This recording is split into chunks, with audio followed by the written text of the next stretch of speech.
Okay, my next topic here.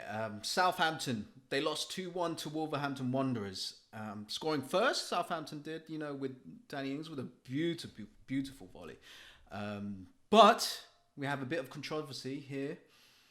Wolves came back into it with a very dubious penalty award, which basically swung the momentum in Wolves' favour, who eventually won the game 2-1.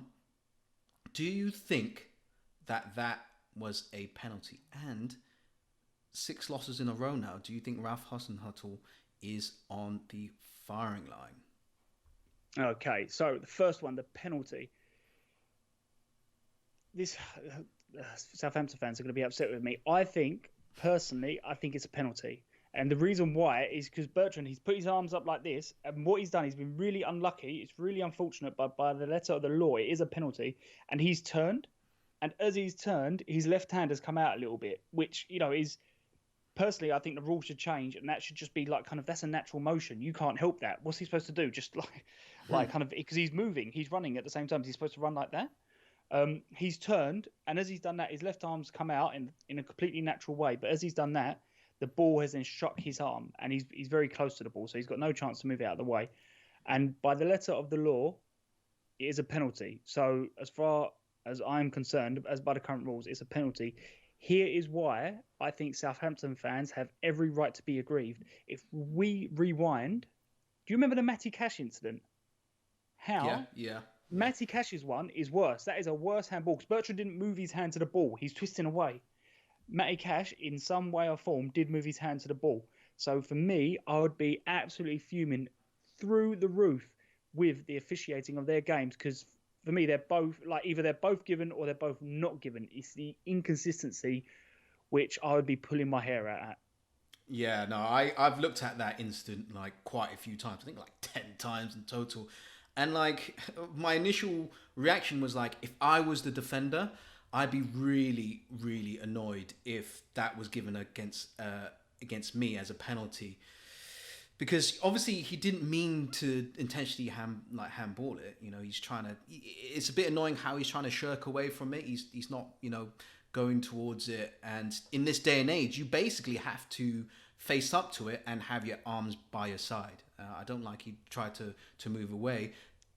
But looking at it more, I feel like his hand movement moves upwards towards the ball, and that is why it's a penalty. And in this day and age, that's why it's a penalty that was awarded. And that's kind of worrying because 6 losses in a row now for Ralph Hasenhuttl. Do I think his job's on the line? I think if any manager loses 6 Premier League games in a row, there should be some serious questions. If I was in charge at Southampton, maybe another 2 losses, and I would seriously think about changing a manager. I think with Southampton, basically, I think Southampton have run its course with Ralph Hasenhuttl. They know the limit of where you can take Southampton. So I think if Southampton want to be really ambitious, I think they look towards a long-term change in the summer. I actually completely disagree. I think we've seen the potential of the Southampton manager. We saw earlier in the season, he can put together a really good run. And I think, don't get me wrong, they are currently on a horrendous run, but I think knee-jerk reactions aren't always the best. We know that he can get Southampton firing and, winning, numerous games in a row.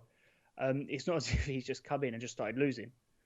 And, if we've learned anything from, say, Watford, who are on their 47th manager of the year, knee-jerk reactions with managers, it doesn't necessarily work. It's unfortunate that really Chelsea have also, but they also have to remember Chelsea have thrown a lot of money on it, but Chelsea also proved that it can work as well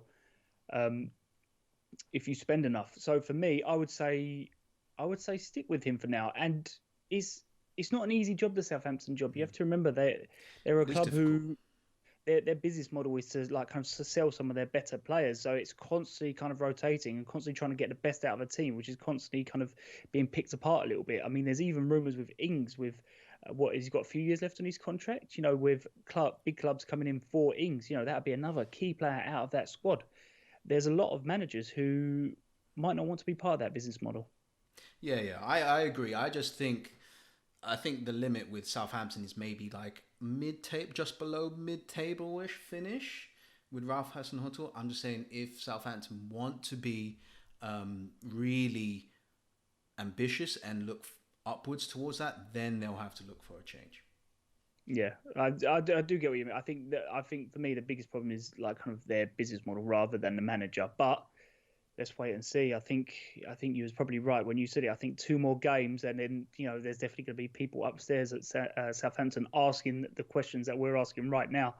So, guys, that is topic 2. So the 2 questions for you to answer in the comments are: number 1, should that have been a penalty when Semedo? Yeah. Semedo. I get Semedo. scared every time I say a name now. I get scared.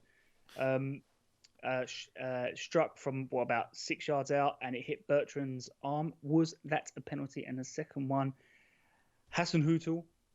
Did I get that one right? I feel like I did. Yes, you got that one right. As soon as I'm not recording myself, I get all these names right. I promise you. Hasenhuttl, is he under pressure at Southampton? Is he a few games away from the boot?